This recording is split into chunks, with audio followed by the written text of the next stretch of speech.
Good evening and welcome back to Mythic Dreamscapes. Tonight we venture into the frozen realms of Norse mythology to explore one of the most complex and fascinating figures ever conceived in ancient lore. A being who defies simple categorization, who dances between ally and enemy, creator and destroyer, god and giant. Tonight we speak of Loki, the trickster god, the shapeshifter, the catalyst of chaos and change. As always, let me know where in the world you're listening from. Get cozy, settle in, and let us begin this journey into the cold northern mists where the line between hero and villain blurs like snow in a winter storm. In the grand hall of Norse mythology, where Thor swings his mighty hammer and Odin sits upon his throne surveying the 9 worlds, there stands a figure apart from all the rest. Neither wholly good nor entirely evil, neither completely trusted nor utterly rejected, Loki occupies a space unique among the divine beings of the North. He is the trickster, the mischief maker, the one whose silver tongue could talk the gods out of danger just as easily as his schemes could plunge them into it. While other gods represented clear concepts like strength, wisdom, or fertility, Loki embodied something far more elusive and dangerous: change itself. In him lived the principle of transformation, the force that disrupts order and creates chaos. Yet from that chaos often came innovation, creativity, and unexpected solutions. The name Loki has sparked scholarly debate for generations. Some early researchers connected it to the Old Norse word for fire, seeing in the trickster god the unpredictable and destructive nature of flame. Yet this connection, while poetic, lacks solid linguistic foundation. More recent scholarship traces the name to Germanic roots meaning knot, loop, or tangle, a far more fitting origin for a god whose schemes ensnared both friend and foe alike in webs of deception. Like the knots in fishing nets he was said to weave, Loki's plots twisted and turned, catching the unwary and binding them to fates they never imagined. This etymology speaks to the very essence of his character, for Loki's nature was to complicate, to entangle, to make simple matters complex and orderly situations chaotic. What makes Loki particularly fascinating is his position within the Norse pantheon. Unlike the Olympian gods of Greece or the deities of other mythological systems, who often fell into clear categories of good and evil, light and dark, Loki existed in the spaces between. He was counted among the Aesir, the principal tribe of Norse gods, yet his blood ran with the lineage of giants, the ancient enemies of the divine order. He was Odin's blood brother, sworn to the All-Father by sacred oath, yet he would ultimately stand against the gods in the final battle of Ragnarok. He aided the gods time and again, retrieving treasures and solving problems, yet he also engineered their greatest sorrows and set in motion their eventual doom. The sources that preserve Loki's tales come to us from medieval Iceland, written centuries after the Viking Age had ended and Christianity had transformed the North. The Poetic Edda, a collection of ancient poems compiled in the 13th century, and the Prose Edda, written by the Icelandic scholar Snorri Sturluson around 1220, form our primary windows into this mythological world. Yet Loki appears inconsistently across these texts. He is conspicuously absent from some of the oldest poems, such as the Grimnismal, which dates back to the 8th century in its earliest fragments. This absence has led scholars to wonder whether Loki was a later addition to the Norse pantheon, perhaps unique to Scandinavian culture rather than shared across the broader Germanic world. In non-Norse sources of pre-Christian Germanic religion, Loki either does not appear or manifests in vastly different forms, suggesting he may have been a distinctly Northern European deity. Despite the questions surrounding his origins, or perhaps because of them, Loki became one of the most important figures in surviving Norse mythology. He appears in more myths than almost any other deity, save Odin and Thor themselves, and his actions drive many of the most crucial events in the Norse cosmic narrative. From the building of Asgard's walls to the death of Baldr, from the binding of the wolf Fenrir to the coming of Ragnarok, Loki's fingerprints mark nearly every major moment in the mythological cycle. He is the catalyst, the agent of change, the force that moves the story forward even when that movement leads toward destruction. In Norse thought, The universe was not a place of eternal stability, but rather a cosmos constantly threatened by chaos, always teetering on the edge between order and dissolution. The gods worked continuously to maintain cosmic order against the forces that sought to undo it. Into this struggle came Loki, a figure who embodied the very chaos the gods fought against, yet who lived among them, broke bread with them, and called them friend. His presence was a paradox, a reminder that chaos cannot be entirely banished, that trickery and transformation are as fundamental to existence as honor and duty. Where other mythologies might cast such a figure purely as a villain, the Norse saw in Loki something more complex, more true to the ambiguous nature of reality itself. Loki was not a god of any particular domain in the way Thor commanded thunder or Freya governed fertility. He held no clear portfolio of responsibilities, ruled over no aspect of nature or human endeavor. His power lay in his wit, his cunning, his ability to think sideways when others thought straight, to see solutions where others saw only dead ends. Yet this same cleverness made him dangerous, for a mind that could solve problems could also create them, and Loki proved masterful at both. He was, in the truest sense, a trickster figure, joining the ranks of similar beings found across world mythology: Coyote in Native American traditions, Anansi in West African lore, Prometheus in Greek myth. Like them, Loki tested boundaries, challenged authority, and reminded the powerful that their power had limits. As we delve deeper into the myth surrounding this enigmatic figure, we will encounter a being of startling contradictions.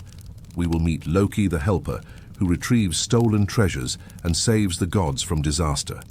We will meet Loki the Troublemaker, whose pranks and schemes cause havoc and humiliation. We will meet Loki the Mother, who gives birth to Odin's eight-legged steed. We will meet Loki the Father, whose monstrous children will devour the sun and drag the world into darkness. We will meet Loki the bound prisoner, writhing in agony beneath drops of serpent venom. And finally, we will meet Loki the Destroyer, who breaks his chains at the end of time and leads the giants against the gods he once called friends. All these Lokis exist simultaneously, facets of a single complex character who refuses to be pinned down or easily understood. To understand Loki, we must first understand where he came from, and like everything else about him, even his origins are marked by contradiction and complexity. Loki was born not in the realm of the gods, but in the harsh and unforgiving lands of the giants, those ancient beings who represented the primordial chaos that existed before the gods brought order to the cosmos. His father was Farbauti, whose name means cruel striker or cruel enchanter, a giant of fearsome reputation. His mother was Laufey, though some sources call her Nal, meaning needle. Unlike her husband, little is known about Laufey's nature. Some scholars suggest she might have been a goddess, others that she too was a giantess, while still others propose she might have been something else entirely, a being from an older, forgotten layer of myth. The silence of the sources on this point only adds to the mystery of Loki's mixed heritage. Loki had two brothers, Helblindi and Bylister, about whom even less is known than about their mother. They appear in the myths as little more than names, shadows in comparison to their infamous sibling. Yet their existence reminds us that Loki came from a family, that he had bonds and connections in the realm of the giants, even as he later made his home among the gods. This dual heritage would mark Loki throughout his existence, making him forever a figure between worlds, never quite belonging to either the divine order or the chaotic forces that opposed it. How Loki came to live among the Aesir in Asgard remains unclear in the surviving sources, though the key to his acceptance lies in his relationship with Odin, the All-Father himself. Loki and Odin were blood brothers, bound by a sacred oath that transcended their different origins. In Norse culture, such bonds were unbreakable, more sacred in some ways than even family ties by birth. The exact circumstances of this oath-taking are lost to time, but its consequences echoed through all subsequent myth. Because of this bond, Loki gained entry to Asgard and a place among the gods. He was counted as one of the Aesir despite his giant blood, invited to their feasts, consulted in their councils, and sent on their errands. Yet Loki's position was always precarious. always dependent on his continued usefulness and Odin's protection. Unlike the other Aesir, who held their places by right of birth or marriage, Loki remained in Asgard on borrowed authority. This may explain some of his behavior, his constant need to prove himself valuable, to solve problems and retrieve lost items, to make himself indispensable even as his tricks made him insufferable. It was the position of an outsider trying to belong, of someone who had to work constantly to maintain a place that others held by birthright. In Asgard, Loki married the goddess Sigyn, whose name means victory woman or victory bringer. Of all the characters in Loki's story, Sigyn stands out for her unwavering loyalty and devotion. Despite everything her husband would do, despite all the trouble he would cause, and the punishment he would eventually receive, Sigyn remained by his side. Together, they had 2 sons, Narfi, also called Nari, and another son whose name appears inconsistently in the sources, sometimes given as Vali, though this creates confusion with Odin's son of the same name. These children would meet terrible fates, caught up in the consequences of their father's actions, their very bodies used as instruments of his punishment. But Loki's family extended far beyond his marriage to Sigyn, and it was through his other relationships and his shape-shifting abilities that he fathered, and in one case mothered, some of the most important and feared beings in Norse mythology. With the giantess Angrboda, whose name ominously means she who brings anguish, Loki had 3 children who would shape the fate of the cosmos itself. These were Fenrir the wolf, Jormungandr the world serpent, and Hel, the ruler of the realm of the dead. These 3 beings, born of Loki's union with a giantess in the wild places far from Asgard, would become central to the prophecies of Ragnarok, the doom of the gods. Then there was Sleipnir, the magnificent 8-legged horse who would become Odin's steed, the swiftest and most valued of all horses in the 9 worlds. But Sleipnir's birth was unlike any other in mythology, for in this case, Loki was not the father, but the mother. Through shape-shifting, through the fluid nature of his very being, Loki gave birth to this wondrous creature in circumstances we shall explore in detail later.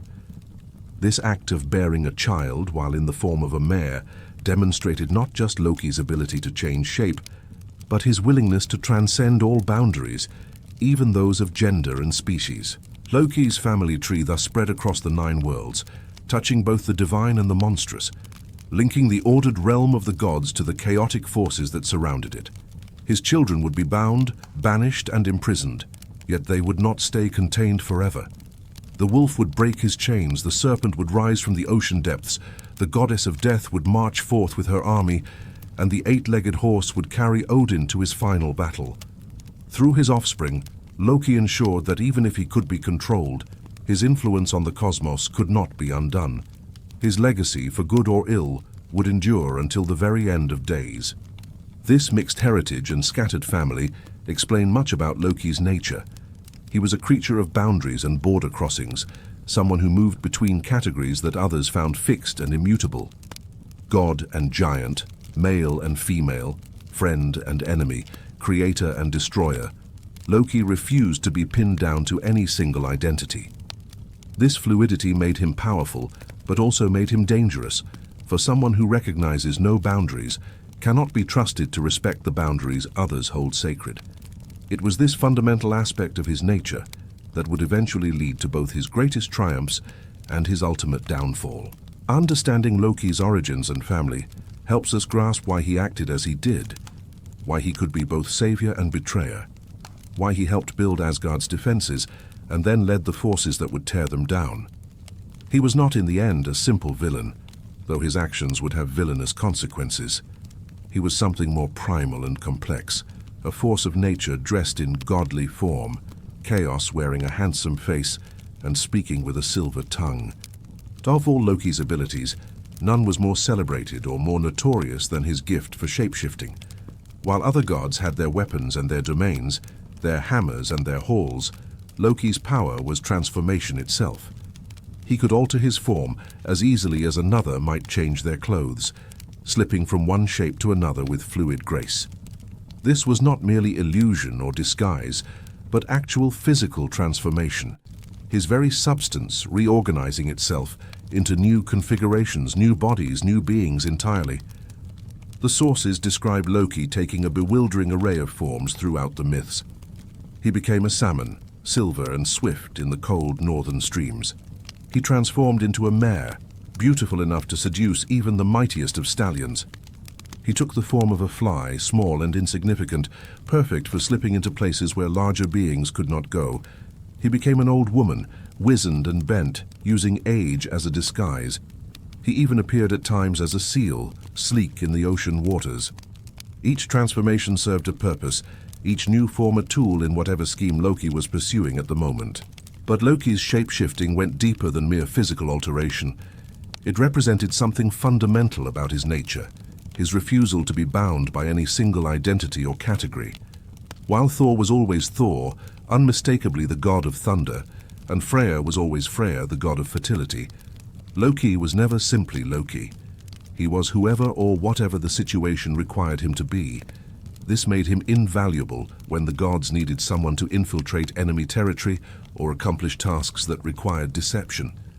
It also made him profoundly untrustworthy, for someone who can be anyone can be trusted to be no one in particular. The ability to change forms also allowed Loki to transcend boundaries that others found impassable. As a mare, he could mate with a stallion and bear offspring.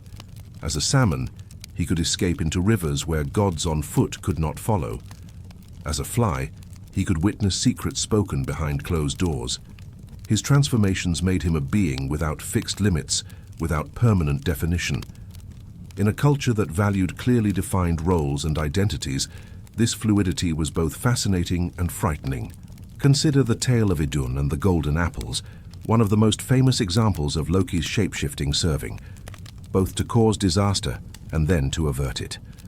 The goddess Idun kept the magical apples that preserved the youth of the gods, preventing them from aging into decrepitude. The giant Thiazi, powerful and cunning, desired these apples for himself. Through a combination of threat and trickery, he forced Loki to lure Idun out of Asgard and into his clutches. Loki succeeded in this betrayal, using false promises to draw Idun beyond the protection of the god's realm, whereupon Thiazi seized her and carried her away to his home in the mountains of Jotunheim. With Idun gone and her apples with her, the gods began to age. Grey crept into their hair, wrinkles lined their faces, and their strength began to fade. They grew weak and worried, for without Idun's apples, they were as mortal as any human. The gods quickly discovered Loki's role in Idun's disappearance, and they were not pleased. Threatened with torture and death unless he made things right, Loki borrowed the goddess Freya's falcon cloak, which allowed the wearer to fly. Transforming himself into a falcon, he flew to Jotunheim and found Idun imprisoned in Thiazi's hall. Loki then used his magic to transform Idun into a nut, small enough to carry in his claws, and he flew back toward Asgard with his precious cargo.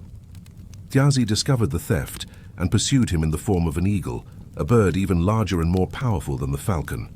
The race was desperate, with Thiazi gaining ground with every beat of his mighty wings. But the gods of Asgard, watching Loki's approach, prepared a fire around the perimeter of their realm. As Loki crossed the threshold with Idun safely clutched in his talons, the gods lit the flames. The fire caught Thiazi's wings, and the giant fell burning from the sky to his death. In this tale, we see both sides of Loki's nature on full display. His shape-shifting allowed him to betray Idun in the first place, getting her out of Asgard through deception.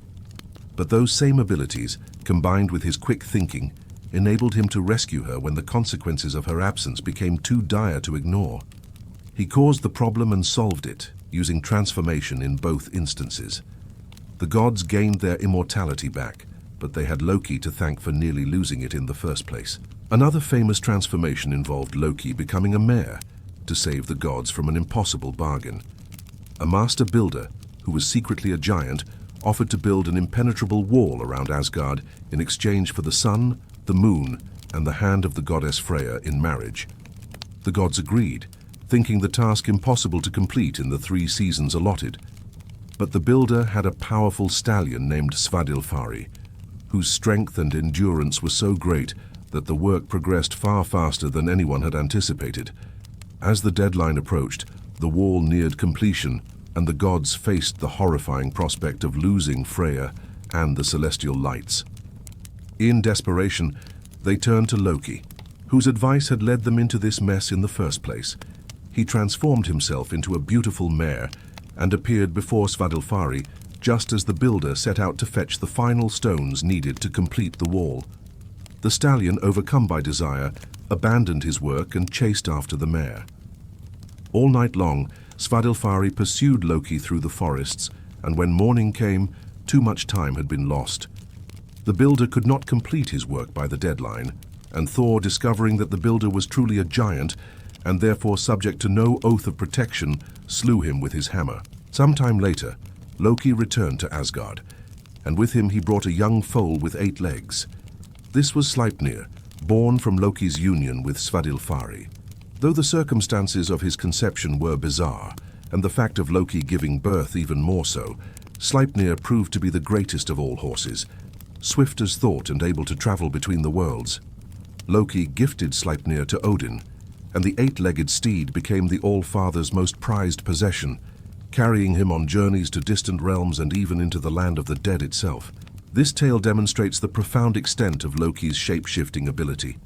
He did not merely take the form of a mare, but actually became one, fully and completely, to the point of mating with a stallion and bearing offspring. His transformation was total, blurring all lines between one form and another, making real what in other mythologies might be merely illusory. The willingness to undergo such a transformation, with all its implications and consequences, speaks to Loki's unique position among the gods, his freedom from the constraints that bound others. Yet shapeshifting was more than just a useful trick for Loki. It was an expression of his fundamental nature as a being of change and chaos. In Norse culture, proper behavior meant knowing one's place and fulfilling one's role. Warriors should be brave, kings should be wise, and everyone should act according to their station. But Loki recognized no fixed station, no permanent role. He was fluid where others were solid, changeable where others were constant. This made him invaluable in situations that required flexibility and adaptation, but it also made him a source of anxiety in a culture that prized stability and honor. The various forms Loki took throughout the myths were not random, but carefully chosen for their utility in whatever situation confronted him. As a salmon, he could hide in rivers and evade capture. As a fly, he could witness private conversations and learn secrets. As an old woman, he could move through society unnoticed, gathering information or sowing discord. Each transformation was strategic, purposeful, a means to an end in whatever scheme Loki was pursuing. This instrumental use of shape-shifting reveals much about Loki's character. He saw his very identity as a tool to be used rather than a fundamental truth to be preserved. In the end, even when the gods captured and bound Loki for his crimes, they could not bind his nature. Though his body was chained, his essence remained that of the shapeshifter, the transformer, the agent of change. And it would be change, in the form of Ragnarok, that would finally free him to resume his true role as the catalyst of chaos in the Norse cosmos. Before Loki became known as the architect of Baldr's death and the harbinger of Ragnarok, he spent many years among the gods of Asgard playing a very different role. In these early tales, Loki appears more as a troublesome companion than an irredeemable villain. His mischief caused problems, certainly, but problems that could be solved, mistakes that could be corrected, embarrassments that could be endured. These stories show us a younger Loki, or perhaps simply a Loki who had not yet crossed the line from which there could be no return. They reveal a complex relationship between the trickster and the gods, one marked by exasperation and annoyance, but also by a grudging acknowledgement that Loki's cleverness made him valuable. One of the most famous early tales of Loki's mischief involves the goddess Sif, the golden-haired wife of Thor. Sif was renowned throughout the 9 worlds for her magnificent hair, which flowed down her back like a field of ripening grain, gleaming and beautiful beyond measure. Thor took enormous pride in his wife's appearance and often boasted of her beauty to the other gods. One day, for no reason the sources reveal beyond simple boredom or malice, Loki crept into the bedchamber where Sif slept and cut off all her golden hair. He sheared it close to her scalp, leaving her bald and humiliated. When Thor discovered what had been done, his rage was terrible to behold. He seized Loki and would have broken every bone in the trickster's body had Loki not talked desperately fast, pleading for his life and promising to make amends. He swore he would travel to the realm of the dwarves, those master craftsmen who lived beneath the mountains, and have them forge new hair for Sif, hair made of real gold that would grow like natural hair and be even more beautiful than what she had lost. Thor, still furious but somewhat mollified by this promise, agreed to spare Loki's life if he succeeded. Loki journeyed deep underground to the halls of the dwarves, specifically to the sons of Ivaldi, who were known as the greatest craftsmen of their kind. Using his silver tongue, Loki convinced them to create not only the golden hair for Sif, but also two other magnificent treasures. They forged Gungnir, the spear that would never miss its mark and would become Odin's weapon. They crafted Skidbladnir, a magical ship that could sail through air and water, always had favorable winds, and could be folded up small enough to fit in a pocket when not in use. And they made the hair for Sif, strands of actual gold that would grow and behave like natural hair once placed upon her head. But Loki, being Loki, could not resist pushing his luck. On his way out of the dwarven realm, he encountered two other dwarf brothers, Brokkr and Sindri, also called Atri. Loki wagered his own head that they could not craft items as fine as those the sons of Ivaldi had made. The brothers, insulted by this challenge, accepted the bet and immediately set to work. As Sindri worked the bellows and Brokkr shaped the metal, Loki, realizing he might actually lose this wager, transformed himself into a fly and began tormenting Brokkr, biting him repeatedly to disrupt the work. Despite the distraction and pain, the brothers completed their three treasures. First was Gullinbursti, a golden boar with bristles that shone with light, who could run through air and water faster than any horse. Second was Draupnir, a golden ring that would drip 8 new rings of equal weight every 9th night. And third was Mjolnir, the mighty hammer that would become Thor's weapon, which could strike with devastating power and would always return to the hand that threw it. However, because of Loki's interference, Mjolnir had one flaw. Its handle was slightly too short, making it awkward to wield properly. Nevertheless, when all 6 treasures were presented before the assembled gods, they judged Mjolnir to be the finest creation, for it was the weapon that would defend Asgard against the giants in the ages to come. Loki had lost his bet. The dwarf brothers stepped forward to claim their prize, Loki's head, but the trickster had one more trick to play. He agreed they could have his head, but insisted they had no right to his neck, and surely they could not take the one without harming the other. Unable to resolve this sophistry, and unwilling to damage what they had not won, the dwarves instead took their revenge by sewing Loki's lips shut with a leather thong, preventing him from talking for a time. Eventually, Loki tore the thong free, but the scars remained. Through his mischief with Sif's hair, Loki had inadvertently caused the creation of some of the most powerful artifacts in Norse mythology, a pattern that would repeat throughout his tales. Another famous early tale of Loki's troublemaking is the story of his behavior at a feast hosted by Aegir, the ocean giant.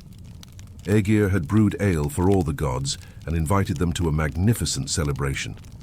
The feast was served by 2 servants, Fimafeng and Eldir, who performed their duties so well that all the gods praised them repeatedly. Loki, for reasons the sources do not make entirely clear, grew jealous of the attention and praise being showered on these servants. In a fit of rage, he murdered Fimafeng right there in the hall. The gods were horrified. They drove Loki from the feast, chasing him out into the cold darkness. But Loki would not stay away. He returned and found Eldir at the door. The two exchanged words, and Loki demanded to be let back into the hall. When he entered, he found the gods still celebrating, though the mood had turned somber after the murder. Rather than apologize or show remorse, Loki decided to escalate his disruption of the feast. He began what would later be written down as the Lokasenna, or the Flighting of Loki, a poem in which Loki systematically insults nearly every god and goddess present. One by one, Loki went through the assembled deities, revealing secrets, accusing them of cowardice, questioning their honor, and mocking their failures. He called Bragi a coward who feared battle. He accused Odin of practicing womanly magic, a serious insult in Norse culture. He told Frigg she had taken lovers. He claimed Freya had slept with her own brother. He accused Tyr of being unable to properly adjudicate disputes and mocked him for having only one hand, having lost the other to Loki's own son Fenrir. He called Thor a coward for his actions on a journey they had once taken together. No one escaped his acidic tongue, and with each insult the gods grew more furious. Finally, Thor himself had had enough. He threatened Loki with his hammer Mjolnir, the very weapon Loki's interference had helped create. Faced with Thor's wrath and his weapon, Loki finally left the feast, but not before making it clear he had said exactly what he meant to say. The Lokasena reveals Loki at perhaps his most provocative, using not physical trickery or shapeshifting, but words themselves as weapons, exposing the faults and hypocrisies of the gods, reminding them that for all their power and glory they were far from perfect. These early tales of mischief reveal several important aspects of Loki's character. First, his actions often seemed motivated by boredom, jealousy, or simple malice, rather than by any grand plan or philosophy. He cut Sif's hair apparently just to cause trouble. He killed Fimofeng out of jealousy over praise directed at a mere servant. He insulted the gods at their feast, seemingly just to see what would happen.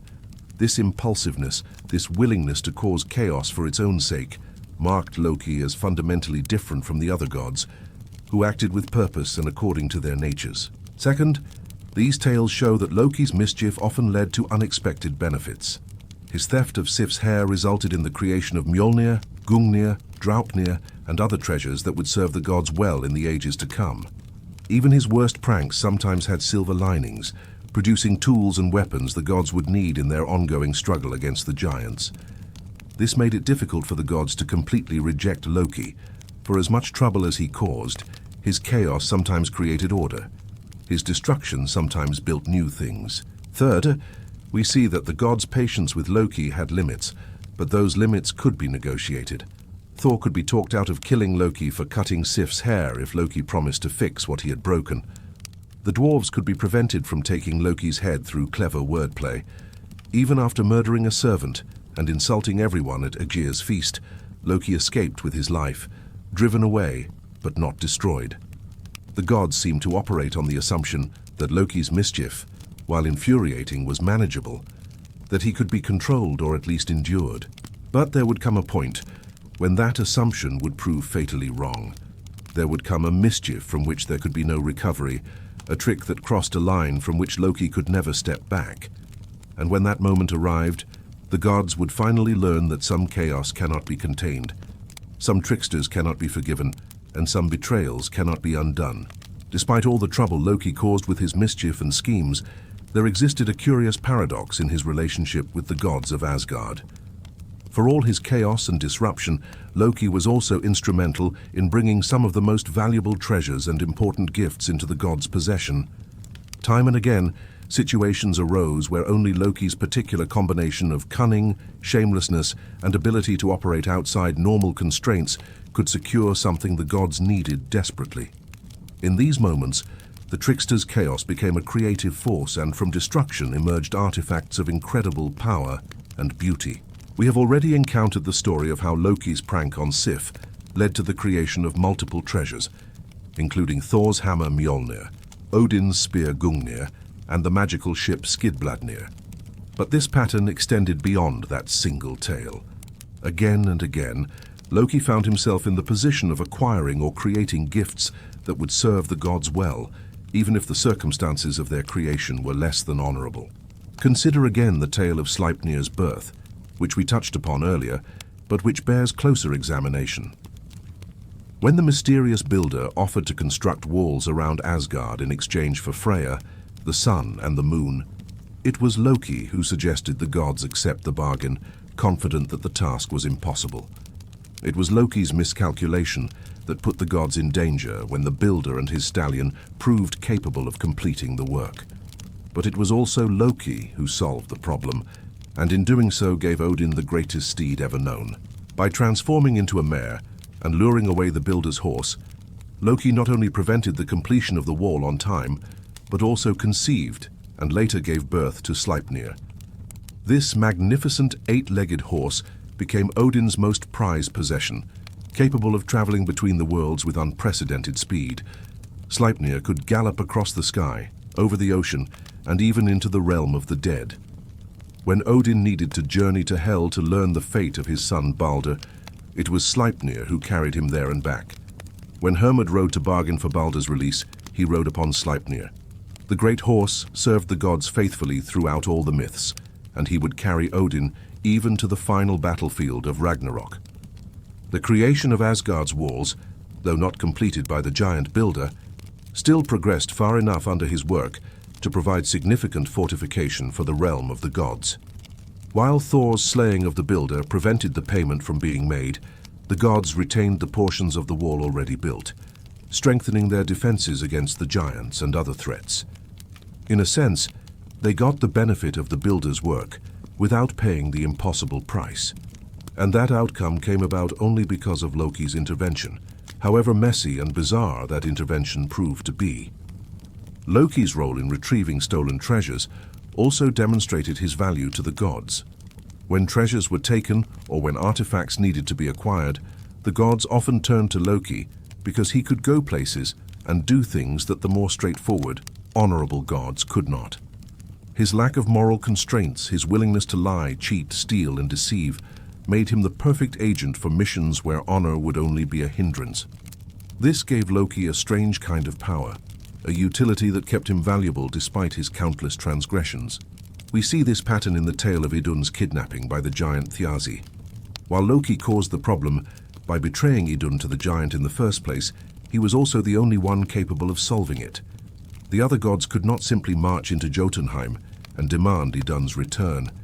Such a direct approach would have led to war, and war with the giants was something the gods sought to avoid when possible. But Loki, with his shape-shifting abilities and his clever thinking, could infiltrate the giant's hall, transform Idun into a nut and fly her back to safety. The mission required skills only Loki possessed, and despite his role in creating the crisis, he was indispensable in resolving it. This pattern extended to smaller acquisitions as well.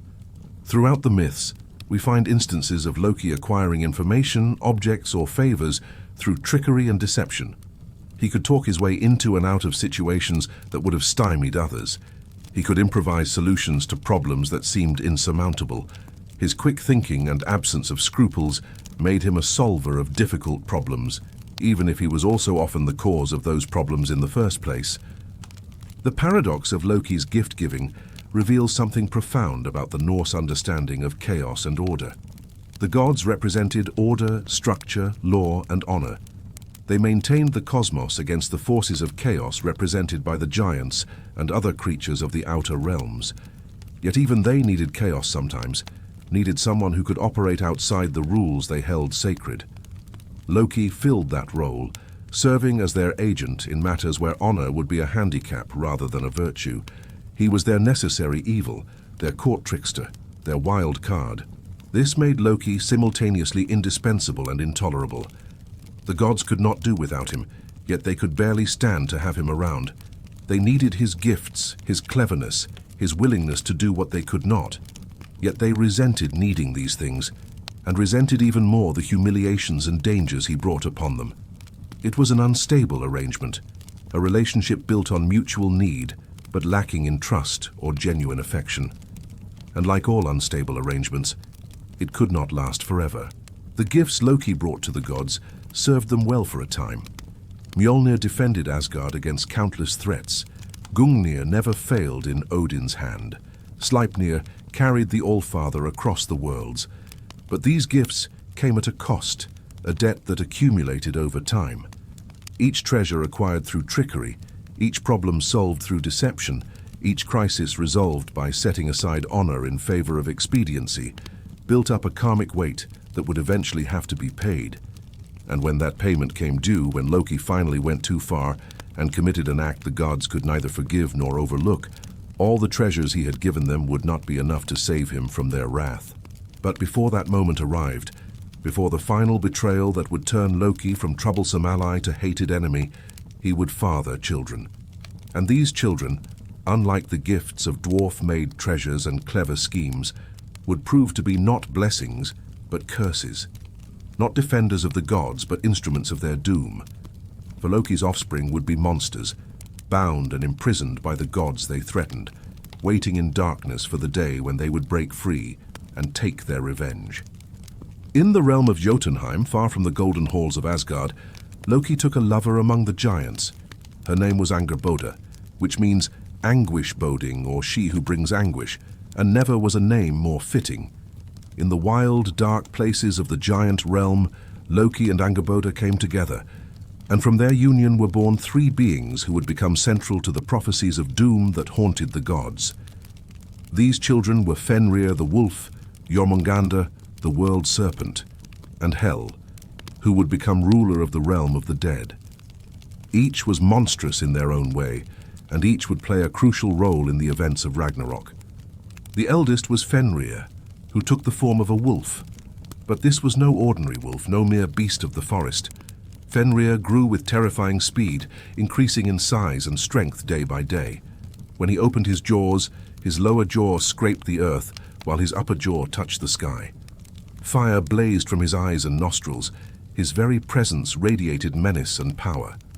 The gods, learning of Fenrir's existence from the Norns, those weavers of fate who could see the future, knew that this wolf was destined to devour Odin himself when Ragnarok came. Yet when they brought young Fenrir to Asgard, he was still small, still manageable, and they hoped they might prevent the prophecy by raising him themselves. Only Tyr, the god of war and justice, was brave enough to feed Fenrir as the wolf grew.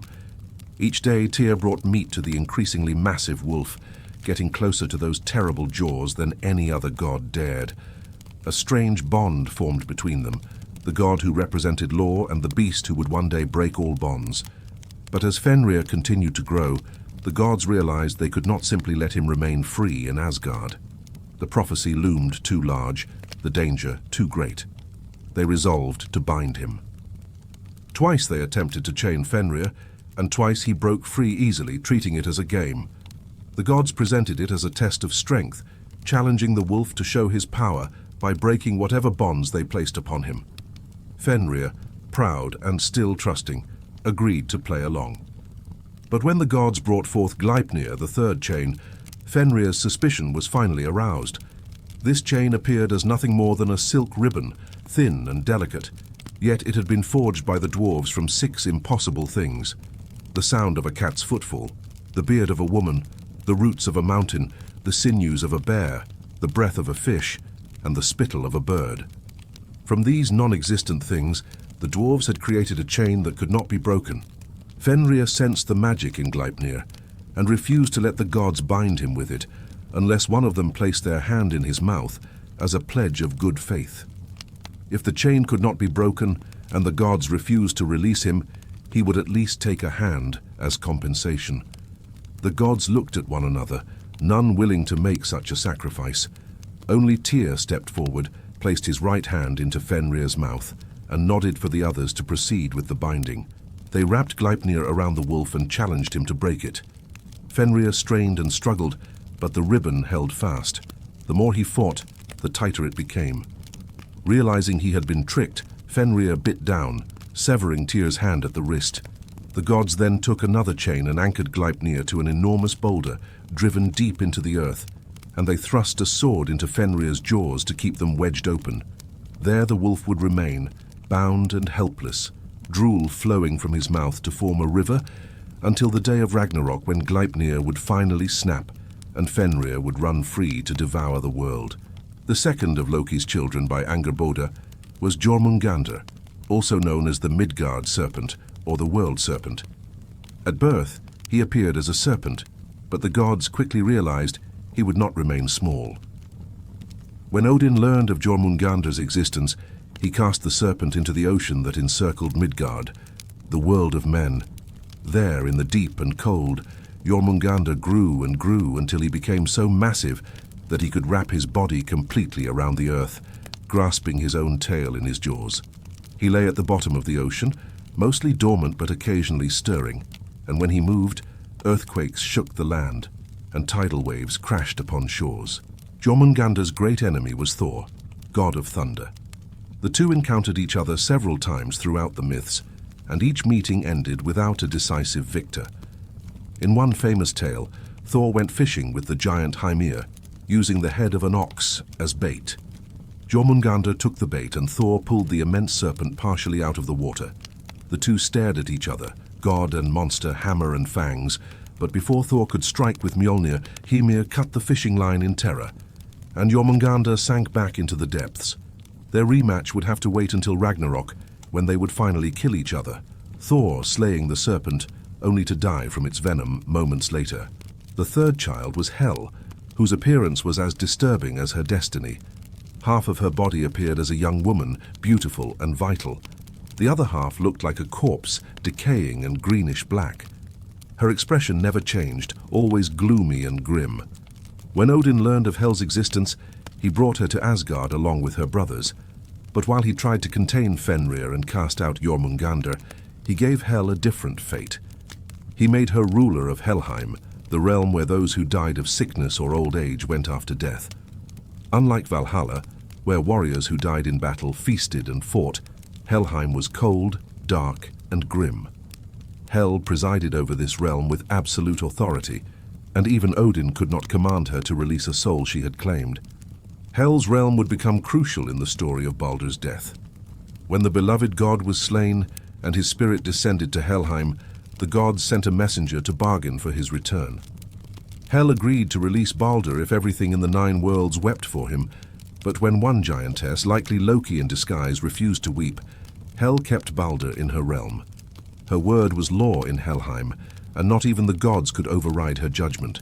In this, Loki's daughter proved as implacable and unforgiving as her father was unpredictable and mercurial. These 3 children, Fenrir, Jormungandr, and Hel, represented different aspects of destruction and death. Fenrir was violent destruction, the chaos of the devouring beast. Jormungandr was cosmic upheaval, the serpent of the world's ending. Hel was the cold finality of death, the ruler of those who did not die gloriously, but simply ceased to be. Together, they formed a trinity of doom, and the gods' treatment of them revealed both the power of prophecy in Norse thought and the tragic consequences of trying to prevent fate.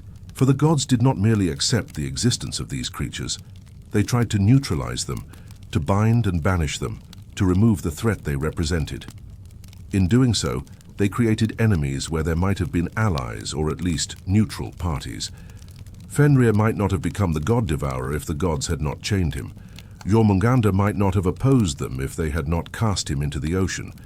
Hel might not have stood against them if they had treated her differently. But prophecy declared these beings would destroy the gods, and so the gods acted to prevent that destruction, and in acting, they ensured it would come to pass. This tragic irony lies at the heart of the Norse understanding of fate. The gods were not ignorant, they knew what was coming. The Norns had told them, the prophecies were clear. Yet knowing did not give them the power to prevent.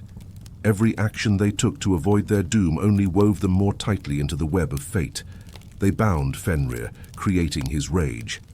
They imprisoned Jormungandr, giving him reason to hate them. They made Hel a ruler of the dead, and she would stand against them when the final day came.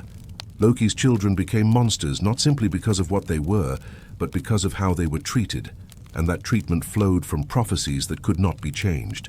There remained one more child of Loki to discuss, though this one was different from his siblings. Sleipnir, the 8-legged horse, was born of Loki's union with the stallion Svadilfari, making Loki his mother rather than his father. Unlike his other children, Sleipnir was welcomed by the gods, valued and cherished as Odin's steed. He served the Allfather faithfully, carrying him between the worlds, and he showed none of the monstrous nature that marked Fenrir, Jormungandr, and Hel. Yet even Sleipnir's story contained a seed of the trickery and deception that characterized all of Loki's dealings with the world. Loki's children thus represented the full range of outcomes possible from his involvement in events. Sleipnir became a blessing, serving the gods well, but Fenrir, Jormungandr, and Hel became curses, existential threats to the cosmic order.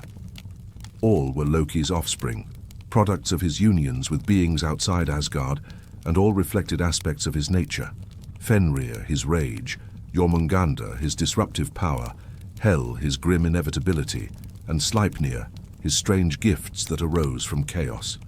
Through these children, Loki extended his influence across the 9 worlds and into the future, ensuring that even if he were removed from the stage, his legacy would endure.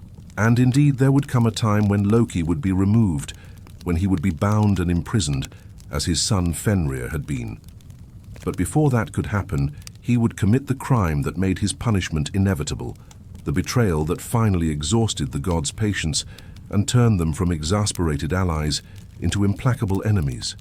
That crime was the death of Baldr, the most beloved of all the gods, and it would prove to be the beginning of the end for both Loki and the world he had helped to shape. In the realm of Norse gods, none was more beloved than Baldr. Son of Odin and Frigg, brother to Thor, Baldr was the embodiment of light, purity, and goodness. His beauty was such that light seemed to shine from his face. His wisdom and kindness made him cherished by gods and humans alike. Even his brothers, often rough and violent, softened in his presence.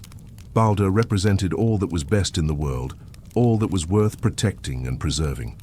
And it was precisely because of his goodness that his death would become the most tragic event in Norse mythology, the first great disaster in the cascade of catastrophes that would lead to Ragnarok. The trouble began with dreams. Baldr started having nightmares, visions of his own death. In Norse culture, dreams were often prophetic, messages from the Norns or glimpses of what was to come. Baldr's nightmares disturbed not just him, but all who heard of them, for if Baldr could die, what did that portend for the rest of the gods? The Aesir gathered in council to discuss what these dreams might mean and what could be done to prevent them from coming true. They decided that Baldr's mother, Frigg, would undertake a great quest to protect her son.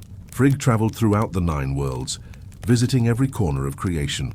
She went to every creature and every thing, and she extracted from each a solemn oath that they would not harm Baldr. Fire and water, iron and all other metals, stones and earth, trees and plants, diseases and poisons, birds and beasts, all swore they would not hurt Odin's son. Frigg was thorough in her quest, speaking to each being and each thing, securing promises that formed a protective web around Baldr. When she returned to Asgard, she declared her task complete. Baldr was now invulnerable to all harm. The gods, delighted by this news, decided to test Baldr's newfound invincibility. They made a game of it, standing in a circle with Baldr at the center and throwing weapons at him. Spears and arrows flew toward him, but veered away at the last moment. Rocks and hammers were hurled but bounced off harmlessly. No matter what was thrown or how hard, nothing could hurt him. The gods laughed and celebrated, marveling at this proof of Baldr's protection. It became a regular entertainment, a demonstration of the power of oaths and of Frigg's maternal devotion. But one figure did not join in the merriment. Loki watched the celebrations with growing resentment. The reasons for his resentment are not entirely clear from the sources, though various interpretations have been offered. Perhaps he was jealous of Baldr's perfection, his goodness a reproach to Loki's own chaotic nature. Perhaps he resented the attention and love Baldr received, attention that Loki himself never quite achieved despite all his cleverness and gifts to the gods. Perhaps he simply found the very idea of invulnerability insulting, a challenge to be overcome, a problem to be solved. Or perhaps, as some scholars suggest, Loki knew something the other gods did not, that Baldr's death was necessary, that it was fated to begin the chain of events leading to Ragnarok, and that someone had to play the role of villain to move fate forward. Whatever his motivation, Loki decided to find a way to harm Baldr.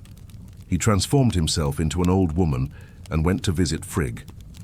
In the guise of this harmless old crone, he engaged Frigg in conversation, gently steering the topic toward her son and the oaths she had collected. "Did everything truly swear not to harm Baldr?" Loki asked innocently. "Yes," Frigg confirmed. "Everything had sworn." "Everything?" Loki pressed. Was there nothing she had missed? Nothing too small or insignificant to bother with? Frigg, seeing no harm in admitting it to a harmless old woman, revealed that there was one thing she had not asked. Far to the east of Valhalla grew a small plant, barely more than a sprout. It was called mistletoe, and it had seemed too young, too weak, too insignificant to bother with an oath. She had passed it by, judging it incapable of harming anyone, much less the mighty Baldr. Loki had what he needed. He transformed back to his own form, traveled to where the mistletoe grew and cut a branch. Returning to Asgard, he found the gods still engaged in their game, still throwing things at the invulnerable Baldr. Standing apart from the others was Hod, Baldr's blind brother. Loki approached him and asked why he did not participate in honoring Baldr. Hod explained he could not see where his brother stood, and besides, he had no weapon to throw. Loki, with false kindness, offered to help. He placed the mistletoe branch in Hod's hand and guided his aim, directing him to throw the branch at Baldr. Hod, grateful for Loki's assistance, hurled the mistletoe. It struck Baldr in the chest and pierced straight through him. Baldr fell dead instantly. The laughter stopped, the games ended. The gods stood in stunned silence, unable to process what they had just witnessed. Their most beloved, their brightest light, lay dead by the hand of his own brother, wielded by the treachery of Loki. The gods could not speak at first, so overwhelming was their grief and shock. But as the reality sank in, as they realized what Baldr's death meant, fear joined their sorrow. For the Norns had decreed that Baldr's death was the first sign of Ragnarok, the beginning of the end. The gods' golden age was over, and darkness was descending upon the world. Eventually, someone suggested they try to retrieve Baldr from Hel. Hermod the Brave volunteered to make the journey to Helheim and plead for Baldr's return. Odin lent him Sleipnir for the quest, and Hermod rode for 9 nights through dark valleys until he reached the gates of Hel's realm. There he found Baldr seated beside Hel herself, honored but unable to leave. Hermod made his case, explaining the gods' grief and the world's need for Baldr. Hel listened without expression, then made her offer. She would release Baldr if every single thing in all the 9 worlds wept for him. If everything mourned, she would let him return. But if even one thing refused to weep, Baldr would remain with her. The gods sent messengers throughout the 9 worlds, and everything did weep for Baldr. Men and women, animals and plants, stones and metals, even the earth itself wept for the fallen god. But in a cave sat a giantess named Thok, and when the messengers came to her, she refused to weep. "Let Hel keep what she has," Thok said coldly, for Baldr was no use to her, alive or dead. The messengers returned to Asgard with this news, and the gods realized that Thok must have been Loki in disguise, that he had not only killed Baldr, but ensured he could not return. This double betrayal, the murder and then the prevention of Baldr's resurrection, was more than the gods could tolerate. The line had been crossed. Loki had moved from troublesome trickster to unforgivable enemy. He had taken from them something irreplaceable, destroyed something beautiful simply because he could, and then mocked their grief by denying them even the comfort of bringing Baldr back. For this, there could be only one response. The gods would capture Loki and punish him in a manner befitting his crime. They would make him suffer as they suffered, and that suffering would last until the end of the world. Loki knew what was coming. He knew the gods would seek vengeance for Baldr's death, and he knew his tricks, and his silver tongue would not save him this time. So he did what he had always done when faced with consequences he could not talk his way out of. He ran. He fled from Asgard, making for a remote and deserted part of Midgard, choosing a place in the mountains at the head of a steep valley that fell into the sea. There, near the falls of Franang, he built himself a dwelling with 4 doors, one facing each direction so he could watch for his pursuers from any angle. Yet even in hiding, Loki could not rest easy. Every sound made him jump. Every shadow seemed to conceal a god seeking his life. Days passed without incident, but Loki's anxiety only grew. He knew it was not a question of whether the gods would find him, but when. And so he sat by his fire one evening, twisting lengths of linen twine between his fingers, arranging and rearranging them, tying them into patterns. He created a net with mesh so fine that not even the smallest fish could slip through. As he worked, an idea occurred to him. If he could not escape the gods on land, perhaps he could evade them in water. He had just completed his thought when he heard voices down in the valley. Looking out through his doors, he saw a group of gods making their way toward his hiding place.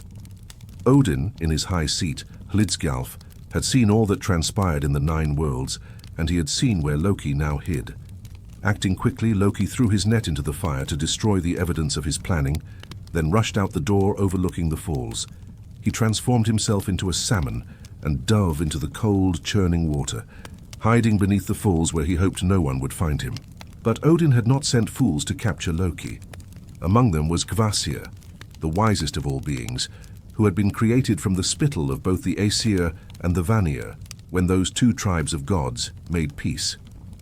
Kvasir entered Loki's dwelling and looked around carefully. He examined the fire and the pattern of white ash upon it, studying the remnants of what had burned. He saw the pattern Loki had been weaving before he fled, and he understood immediately what it had been. Loki had made a fishing net, Kvasir announced to his companions. So let us make a net to catch a fish. The gods spent the evening weaving their own net, based on the pattern they had found in the ashes. When it was complete, they went to the falls and began dragging the river. Again and again, they cast the net into the water, sweeping through the pool where Loki hid. Each time, the salmon barely eluded them, slipping past the net at the last possible moment. But the gods were patient, and they refined their technique with each attempt. Finally, Loki realized he could not continue evading them in the confined space of the pool. He made a desperate leap, trying to jump over the net and swim downstream to the open sea. But Thor was ready. As the salmon flew through the air, Thor's hand shot out and caught it. Loki writhed and struggled, slippery and strong, but Thor held firm, grasping the fish by its tail. This is why, the old stories say, the salmon has a slender tail that tapers to a point. Thor squeezed so hard in his effort to hold Loki that he shaped the fish itself. The gods dragged Loki, returned to his own form to a cave deep in the earth. What happened next demonstrates the cruelty that even gods could inflict when pushed beyond their patience. They brought Loki's two sons by Sigyn into the cave. The sources tell us that the gods transformed one of these sons into a wolf, and the beast immediately turned on Nafi, tearing him apart. The gods then took Nafi's entrails and used them to bind Loki to 3 sharp rocks, one beneath his shoulders, one beneath his loins, and one beneath his legs. They spoke a spell that turned the entrails to iron, making the bonds unbreakable. Here the sources create confusion. For some texts suggest that Loki had a son also named Vali, who became the wolf. Yet this same name belonged to one of Odin's sons, born specifically to avenge Baldr's death. Many scholars believe this similarity resulted from early transcription errors, and that Odin's son Vali may have been the one who bound Loki with Nafi's entrails, carrying out yet another act of vengeance against the trickster god. Whatever the truth, the result was the same.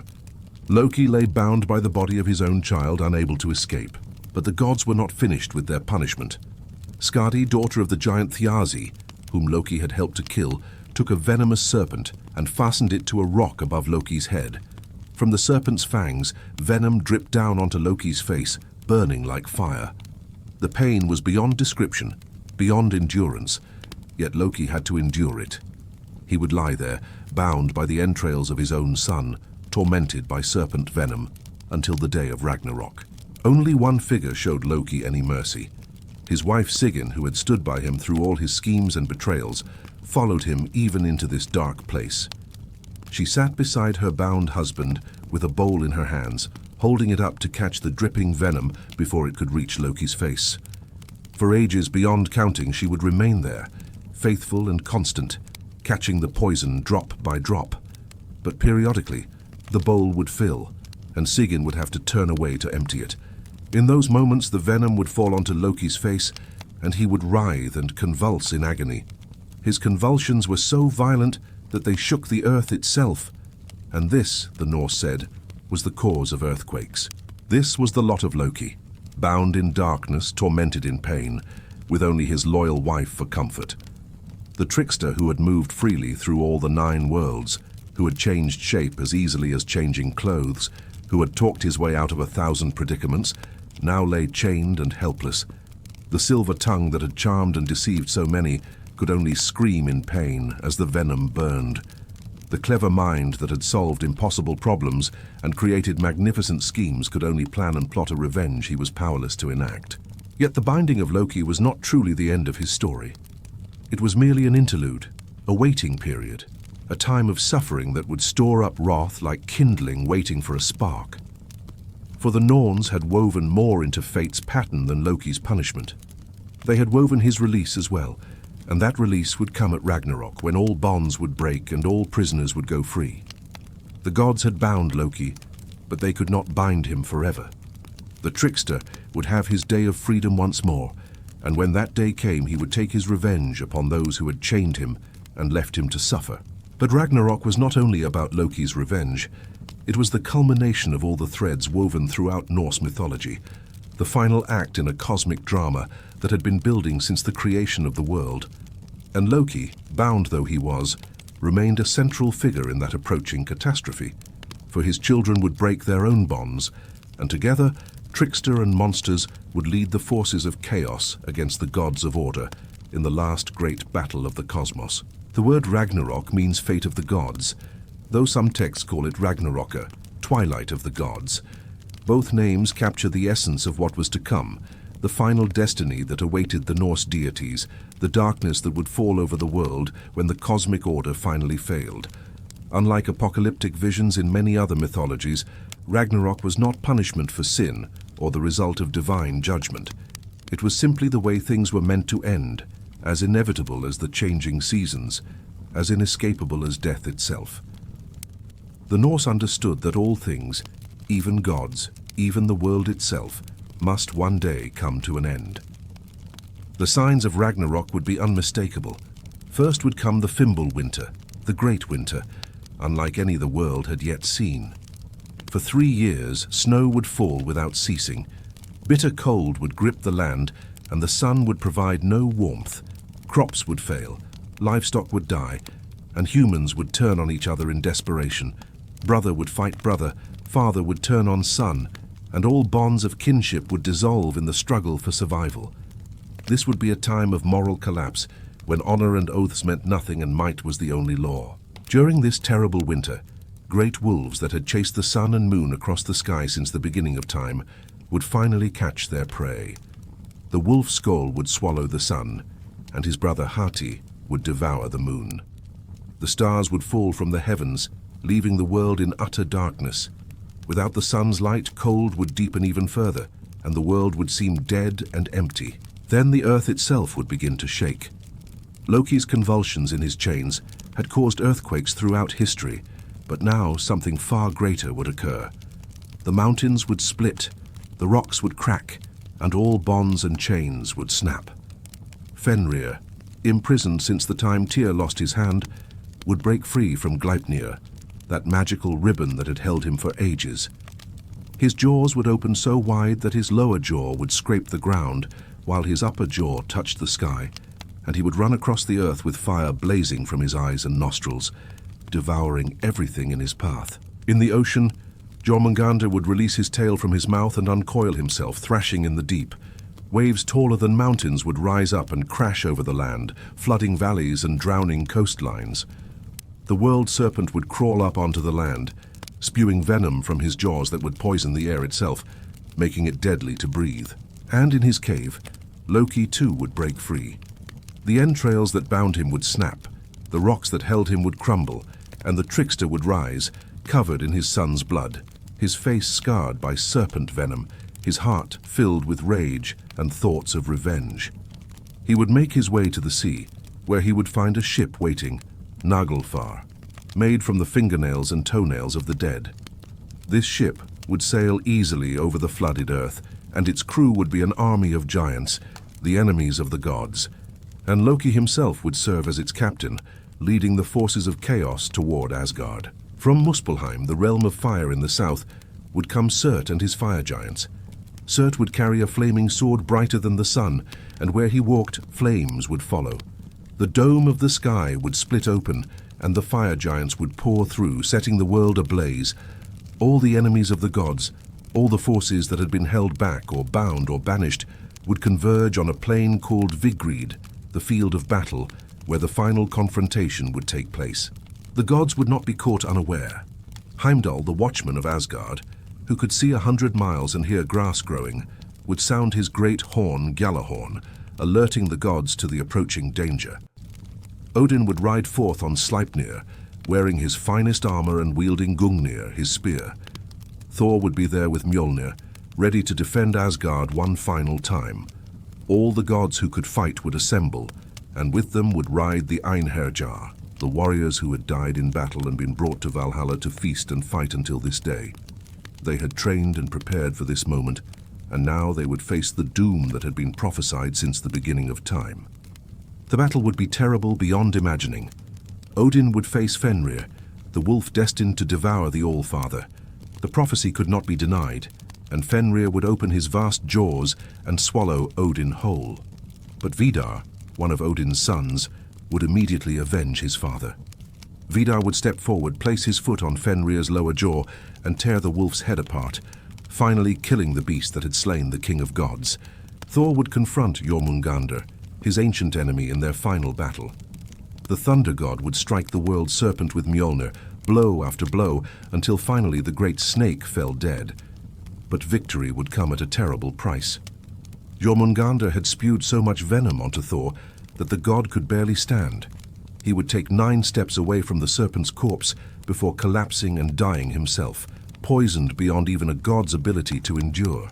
Heimdall and Loki would meet, the watchman and the trickster, the guardian and the infiltrator. Each represented something fundamental in the Norse cosmos: order versus chaos, vigilance versus deception. Their battle would be fierce, and in the end, they would slay each other simultaneously, their ancient enmity ending in mutual destruction. Tyr would face the Hound Garm, another monstrous offspring of the forces of chaos, and they too would kill one another. Freya, who had once given away his sword for love, would face Surt without his finest weapon and would fall before the fire giant's flaming blade. All across the field of Vigrid, gods and giants would clash, heroes and monsters would struggle, and one by one, both sides would fall until few remained standing. When the battle finally ended, Surt would raise his flaming sword and set the entire world ablaze. The ash tree Yggdrasil, which held the 9 worlds in its branches and roots, would burn. The halls of the gods would collapse in flame. The homes of humans, giants, elves, and dwarves would all be consumed. The earth itself would sink into the sea, and the waters would close over the ruins of creation. Everything would be destroyed, all that had been made would be unmade, and the cosmos would return to something like the primordial void from which it had emerged. In this version of the myth, Loki would have his revenge. He would see the gods who had bound him fall in battle. He would see Asgard burn and the world end. Yet his revenge would be hollow, for he too would die, struck down by Heimdall even as he killed the Watchman. And his children would die as well, Fenrir slain despite swallowing Odin, Jormungandr killed despite poisoning Thor, and Hel's army destroyed in the flames. The trickster's final act would be one of destruction, but it would be mutual destruction, and in the end chaos and order would consume each other. Yet some versions of the myth, particularly those written after Iceland had converted to Christianity, speak of what comes after Ragnarok. In these accounts, after the flames have died and the waters have receded, new land will rise from the sea. Green and fertile, this new earth will be more beautiful than the old. 2 humans, Lif and Lifthrasir, will emerge from hiding, having survived by concealing themselves in Yggdrasil's trunk. They will repopulate the earth, and their descendants will spread across the renewed land. Some gods will survive as well. Vidar and Vali, both sons of Odin, along with Modi and Magni, Thor's sons, will endure. Baldr will return from Hel, rising from the dead to live again in the new world. These survivors will gather in Idavol, the field where Asgard once stood, and they will remember the old world and the old gods, and they will begin to build a new age. Whether Ragnarok truly ends in rebirth or simply in destruction remains a subject of scholarly debate. Some argue that the rebirth narrative is a later addition, influenced by Christian concepts of resurrection and a new heaven and earth. Others contend that the cyclical nature of destruction and renewal fits well with Norse cosmology, which saw the cosmos as constantly dying and being reborn, like the seasons themselves. Either way, Loki's role in Ragnarok is clear. He is the catalyst of the final chaos, the leader of the forces that bring down the gods, and the embodiment of the principle that all order eventually gives way to disorder, all structure eventually collapses, and all things, even divinity, are temporary. From his binding to his release, from his suffering to his revenge, Loki's story arc reaches its culmination in Ragnarok. The trickster, who had been both helper and hindrance to the gods, who had given them treasures and caused them grief, would finally stand revealed as what he had perhaps always been, the agent of change, the force of dissolution, the one who tears down what others have built. And though he would die in the attempt, he would succeed in his final scheme, for the world of the gods would end, and from their ending would come whatever new beginning might follow. From the frozen halls of Valhalla to the pages of modern comic books, from ancient carvings on runestones to the silver screens of Hollywood, Loki has traveled through time in ways that even he, master of shapeshifting, might find impressive. Unlike many figures from ancient mythology who have faded into obscurity or become subjects only of academic study, Loki has remained vibrantly alive in popular imagination, constantly reimagined and reinterpreted for new audiences and new ages. His journey from the myths of pre-Christian Scandinavia to modern popular culture tells us something not just about Loki, but about why trickster figures continue to fascinate us. In the centuries following the Viking Age, as Christianity spread throughout Scandinavia, and the old beliefs were supplanted by new ones, Loki largely disappeared from active worship and storytelling. Unlike some pagan deities who were gradually absorbed into Christian tradition or transformed into folk figures, Loki simply faded away. Some scholars believe this was because Loki never had a cult or dedicated worship even during the pagan period. He appears in the myths and stories, but archaeologists have found no temples to Loki, no evidence of rituals performed in his name, no place names that invoke him as they do Thor or Odin. He was, it seems, a literary figure more than a religious one, a character in stories rather than an object of devotion.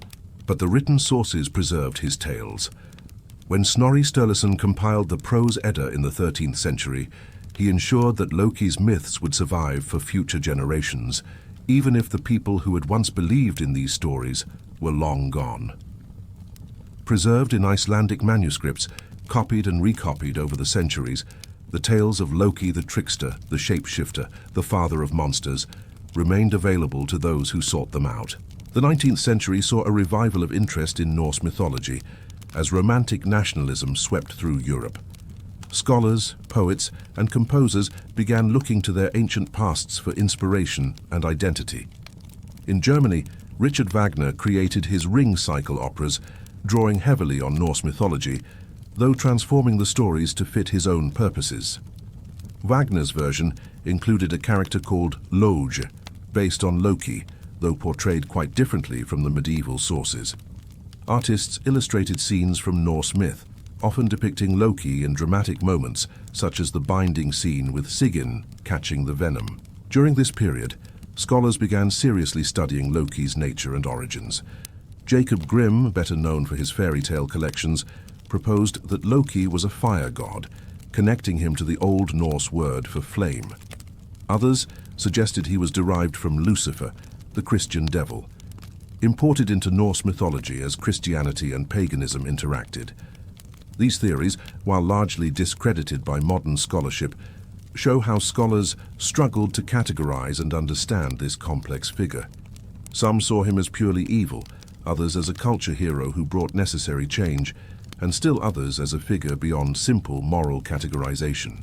The 20th century brought Loki into new media and new interpretations. As comic books emerged as a popular art form, Marvel Comics introduced a version of Loki as an antagonist to their character Thor. This comic book Loki, created by Stan Lee, Larry Lieber and Jack Kirby, and first appearing in 1962, was reimagined for American superhero narratives. He became Thor's adoptive brother, raised in Asgard, but forever resentful and scheming, seeking the throne that he felt should be his. This version of Loki was simplified from the complex figure of the myths, turned into a more straightforward villain motivated by jealousy and ambition. But even in comics, Loki proved too complex to remain a simple villain. Over decades of stories, different writers explored different aspects of his character. Sometimes he was purely evil, sometimes an anti-hero, sometimes even a reluctant ally to Thor and the other heroes. His shape-shifting ability became central to his character, and his silver tongue, his ability to deceive and manipulate, made him one of Marvel's most interesting antagonists. He was not powerful enough to simply overpower the heroes, so he had to outwit them. and that made his schemes more intricate and engaging than simple superpowered battles. The Marvel Cinematic Universe brought this version of Loki to an even wider audience. Actor Tom Hiddleston's portrayal, beginning in the 2011 film Thor, captured both the character's menace and his charisma. This Loki was charming and dangerous, wounded and vengeful, capable of both great cruelty and surprising moments of vulnerability. Hiddleston's performance made Loki one of the most popular characters in the MCU, and he appeared in multiple films and eventually his own television series. The Disney Plus show Loki explored the character in even greater depth, dealing with themes of identity, fate, and the nature of villainy itself. The MCU's Loki diverges significantly from the Loki of Norse mythology. He is Thor's brother, rather than Odin's blood brother. He is fully adopted into Asgardian society, rather than being a giant allowed into the god's realm. His motivation is clearer and more psychological, rooted in childhood trauma and feelings of inadequacy, rather than being a fundamental force of chaos and change. Yet for all these differences, something of the original Loki remains in this modern version. The sense of someone who does not quite fit, who operates outside the bounds that constrain others, who can be hero and villain depending on the moment and the need. Beyond Marvel, Loki has appeared in numerous other modern works. Neil Gaiman's novel American Gods features Loki as a con artist, traveling through America, plotting and scheming in his traditional manner. Joanne Harris's Rune Marks series presents a version of the Norse myths from Loki's perspective, making him more sympathetic than villainous. In various young adult fantasy series, Loki appears as a character or inspires characters, his trickster nature and fluid morality appealing to contemporary audiences who increasingly reject simple binaries of good and evil. Video games have also embraced Loki as a character. In the God of War series, he appears as Atreus, the son of Kratos, and his dual nature as both helpful companion and potential threat drives much of the narrative. Other games feature him as a playable character, a boss enemy or a quest giver, each iteration drawing on different aspects of his mythological nature. What these modern versions of Loki tell us is that the essential qualities of the trickster remain compelling across cultures and centuries. People are drawn to characters who break rules, who exist outside conventional morality, who challenge authority and question the status quo. In an age that increasingly values individuality and questions traditional structures of power, Loki's refusal to conform becomes almost heroic. His fluidity, his rejection of fixed identity and rigid categories, resonates with contemporary conversations about identity and authenticity. At the same time, modern interpretations often struggle with what to do about Loki's darker aspects. The Loki who killed Baldr, who caused the death of an innocent god simply because he could, is harder to redeem or sympathize with than the Loki who played pranks or embarrassed the other gods. Modern retellings often downplay this aspect or provide motivations and justifications that make Loki's actions more understandable, if not forgivable. They want a Loki who can be forgiven, who can be welcomed back into the fold, because that fits better with contemporary storytelling preferences for redemption arcs and complicated anti-heroes. Yet perhaps the original Loki, the figure from the Norse myths, is more honest in his lack of redemption. He does terrible things, and he is punished terribly for them. And when he breaks free, he does not choose to make amends, but to take revenge. He is, in this sense, tragic rather than heroic, a character who embodies the destructive potential of chaos, even as he sometimes creates wonderful things. The Norse understood that such forces cannot be redeemed or reformed, only endured and eventually destroyed. And in destroying them, the order they threatened is also destroyed, leading to a new beginning. Modern reinterpretations of Loki serve many purposes. They entertain, certainly, providing compelling characters for stories and films.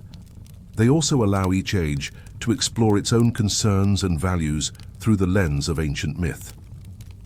When we tell stories about Loki, we are telling stories about ourselves, about how we understand identity, morality, chaos, order, and change. We are asking whether the trickster is villain or hero, and in asking, we reveal what we value and what we fear. The lasting legacy of Loki is not just in the stories themselves, but in what those stories represent. He reminds us that chaos is not merely destructive, but also creative. That change, while frightening, is also necessary. That those who break rules sometimes do so because the rules need breaking. He is a warning about the dangers of deception and betrayal, but also a celebration of cleverness and adaptability. He is the shadow side of the heroic gods, the necessary dark to their light, the chaos that makes order meaningful. As long as human beings tell stories, there will be trickster figures like Loki. They may have different names and appear in different forms, but the essential archetype endures because it speaks to something fundamental in the human experience. We need order and structure, but we also need those who question that order, who show us its limits and its flaws. We need heroes, but we also need those who remind us that heroism has a cost and that virtue can become rigidity if unchallenged.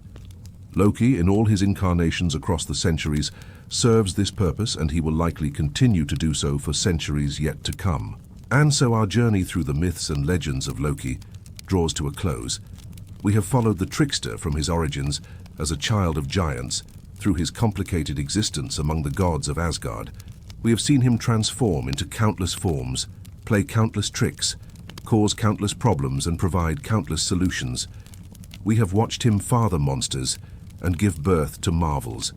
We have witnessed his greatest crime, the death of Baldr, and his terrible punishment, bound in darkness beneath dripping venom. And we have glimpsed his final fate, breaking free at Ragnarok to lead the forces of chaos against the divine order he once served, dying in the destruction of the world he helped to end. Loki is neither hero nor villain, but something more complex and challenging, a figure who refuses easy categorization or simple judgment. He embodies the principle of change in all its forms, beneficial and destructive, creative and chaotic. In Norse mythology, the trickster was necessary, for without his gifts the gods would lack their greatest treasures, yet with those gifts came a cost that would ultimately prove unbearable. This paradox lies at the heart of Loki's story, and at the heart of the Norse understanding of existence itself. Order and chaos are not opposing forces, but partners in a dance that creates and destroys worlds. As you drift towards sleep tonight, perhaps you will dream of the frozen north, of Asgard's golden halls, of Thor's hammer and Odin's wisdom and Freya's beauty. And perhaps, in the shadows of those dreams, you will catch a glimpse of Loki, shapeshifter and schemer, grinning his knowing grin, reminding you that nothing is certain, nothing is permanent, and even gods can fall. For this is the truth Loki teaches us, that all things change, all order eventually dissolves into chaos, and from that chaos comes something new. The world ends and is reborn over and over, each time learning nothing and everything, each time falling and rising again.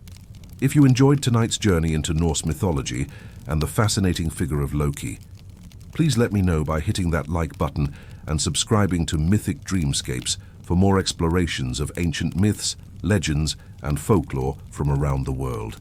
Your support helps me create more content like this, diving deep into the stories that have shaped human culture for thousands of years.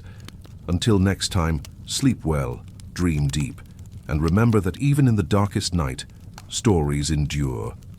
Good night.